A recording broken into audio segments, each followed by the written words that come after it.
So let's start with the concept of strings today. Now, strings is basically an array of characters. We already know what array stands for. The same thing we'll be learning in terms of character array, that will be called as a string. Now, before we start with strings or what a string stands for, let us see why are we discussing strings. You already know one thing. When I define a character variable, something like this, you know a single byte variable is created. This single byte variable can hold only a single alphabet. We have seen while learning ASCII values that alphabet storage takes place when you define a character variable. It's a 1 byte variable, and a 1 byte variable can only hold a single character. It can't hold a word. So whenever in a program you wish to store a word, you need to define a string. String is nothing but an extension of this character variable. This is how you define a string.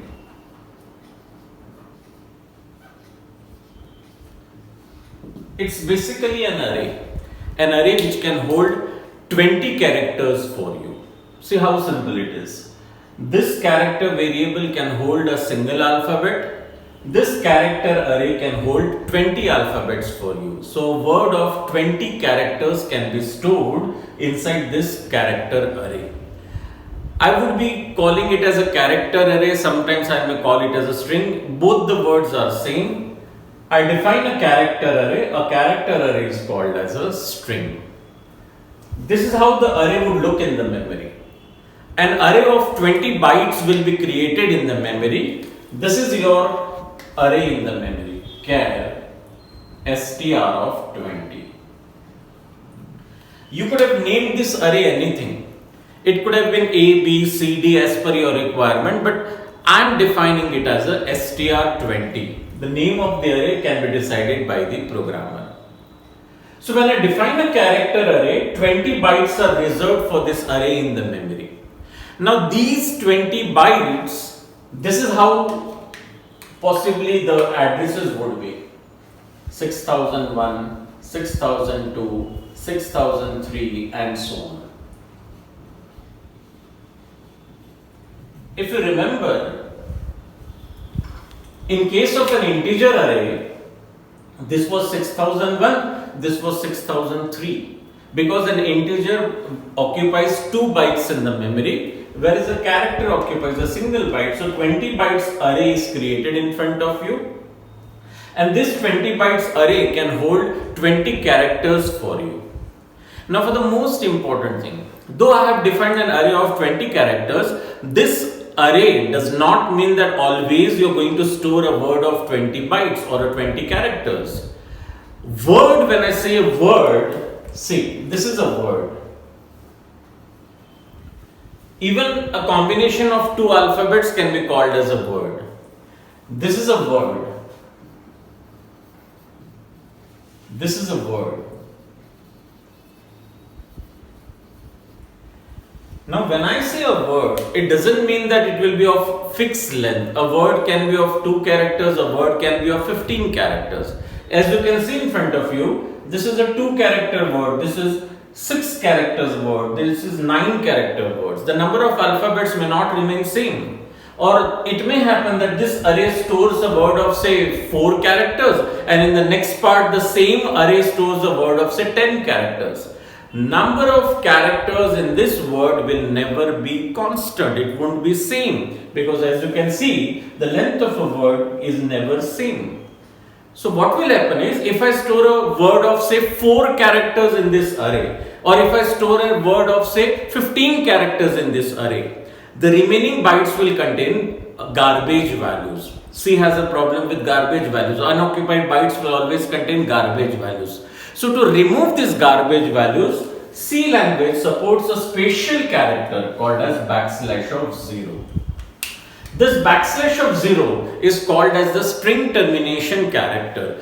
It symbolizes the end of the string. Remember, it occupies a byte of your character array. So when I started, I said this array can hold 20 characters for you. I'll change the statement slightly. This can hold a max of 19 characters because 1 byte will be occupied by backslash of 0.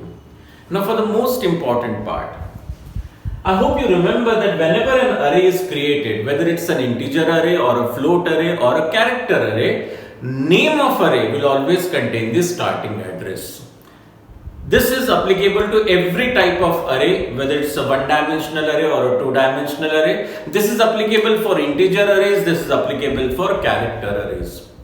Name of array always contains the starting address. So here my name of array is str, it could have been anything. Str is the name of array and the name of array contains the starting address. Remember one thing, every operation on this character array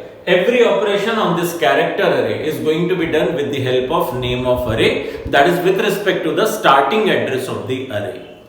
So every time I write str now, you need to understand it will correspond to the starting address of the array. Now I'll tell you how to scan a word, how to print a word. But again remember, we have never handled word in our programs. We have only handled individual alphabets. Today we are talking about handling a word, that is a collection of alphabets. While learning this, don't try to relate it with integer arrays or float arrays. Basically I am asking you, forget about numeric arrays. I'm sure you must have already forgotten about numeric arrays, but even if you are remembering, remove it. Disassociate integer arrays with this. This is different, that was different. Application of an integer array is one thing, application of strings is a different thing. That was handling of numbers, this is handling of characters. So I'm going to scan a word from the user. Note what I am doing, say something new if you can find.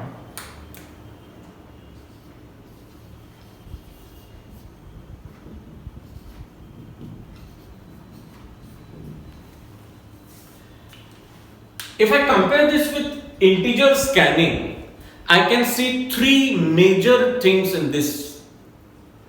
Very first thing is I have removed the loop from scanning.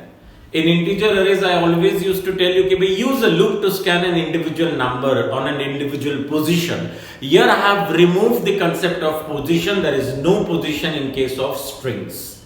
Second, did you note a new thing? %C is replaced by %S. %C is used to scan an individual character. %S is used to scan a complete word. So this is not character scanning, this is complete word scanning. And the most important thing is, if you can note, I have eliminated the ampersand sign. In C programming, whenever I have used scanf, I have always used ampersand to implement the address of the variable. Now, why didn't I write ampersand over here? The reason is simple. I told you just now, whatever the name of array, it will always correspond to the starting address. So when I wrote str, it in itself represents the starting address of the string. So when this scanf is executed and the user enters a word, something like this, the complete word is accepted by %S. Had I written %C, only the first alphabet would have scanned, but because I have written %S, the complete word is accepted, and that complete word is stored from this address. This, as you know, is the starting address of the string. So from 6001, this is how on each byte an alphabet gets stored. And now, as I said earlier, the remaining 17 bytes contains garbage values. To eliminate the garbage values from the actual information, the compiler itself places this \0, which stands for the string termination character. So this is how a word gets stored in the memory. A word where each alphabet will be stored on individual bytes, and when the word is terminated, the next byte is automatically occupied by \0. This is something new for you. It will take a bit of time to understand, but this is what you need to know, that word storage does not require the positions. See, I have not drawn the positions in front of you. All processing on these arrays, processing on these strings will be done only with respect to the starting address. So scanning, you can see I have not used a loop. I have used %s instead of %c, and I have not used the ampersand sign because str being the name of array, it always contains the starting address.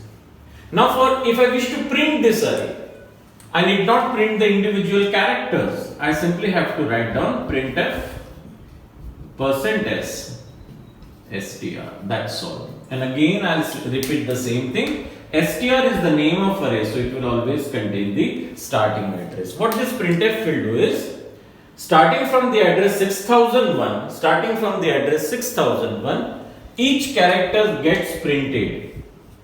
Each character gets printed. And till what point does the printing take place? Each character is printed and the printing takes place till \0. So remember, scanning has str, printing has str. str is the name of array, and the name of array always contains the starting address. One small information I would like to give you is this. C language supports a header file called as string.h. You know about math.h. Math.h is a header file consisting of mathematical functions. String.h is a header file which contains all strings related functions. If you wish to operate upon strings, if you want to perform some operations upon a string, the functions available in the header file string.h will help you to perform the operations. So in my next class, I'll be telling you how operations can be performed on string using the functions of the header file string.h. Thank you.